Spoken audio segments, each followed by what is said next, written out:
તો સ્વાગત છે તમારું ફરીવાર આરસીએમ ગુજરાતની યુટ્યુબ ચેનલમાં। ફરી જામ્યો વરસાદી માહોલ। ગુજરાત, મહારાષ્ટ્ર સહિત અનેક રાજ્યોમાં મેઘરાજ બોલાવશે ધબધબાટી। દેશમાં ચોમાસું હવે તેના અંતિમ તબક્કામાં છે, એમ છતાં હાલ ઘણા રાજ્યોમાં વરસાદી માહોલ જોવા મળી રહ્યો છે। દેશની આર્થિક રાજધાની મુંબઈ અને તેની આસપાસ જિલ્લામાં બુધવારે ભારે વરસાદ પડ્યો હતો। આ સાથે જ હવામાન વિભાગે આજે પણ એક જિલ્લામાં ભારે વરસાદને લઈને રેડ એલર્ટ જાહેર કર્યું છે। જી હા મિત્રો, વાત કરીએ તો મુંબઈ અને તેની આસપાસ વિસ્તારોમાં ભારે વરસાદને કારણે ગઈકાલે 2 ફ્લાઇટ ડાયવર્ટ કરવામાં આવી હતી। આ સાથે જ ભારે વરસાદને કારણે શહેરના નીચાણવાળા વિસ્તારોમાં પાણી ભરાઈ ગયા હતા।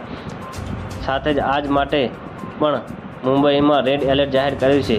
આજે મુંબઈની તમામ શાળા અને કોલેજો બંધ રહેશે અને પોલીસ તમામ નાગરિકોને જરૂરિયાત સિવાય ઘરની બહાર ન નીકળવાની અપીલ કરી છે। જી હા મિત્રો, વાત કરીએ તો આટલું જ નહીં, ગુજરાતના કેટલાક વિસ્તારોમાં મેઘરાજ ગઈકાલે ફરી એન્ટ્રી મારી હતી। હવામાન વિભાગે આગાહી વચ્ચે અમદાવાદ, નવસારી તેમજ સુરતમાં વાતાવરણ એકાએક પલટો જોવા મળ્યો હતો, જેના પગલે બફરાટથી લોકોને રાહત મળી છે। તો મિત્રો, ન્યૂઝની સતત જાણકારી મેળવવા માટે અમારી ચેનલને લાઇક, શેર અને સબસ્ક્રાઈબ કરી લેજો। ધન્યવાદ। જય હિન્દ।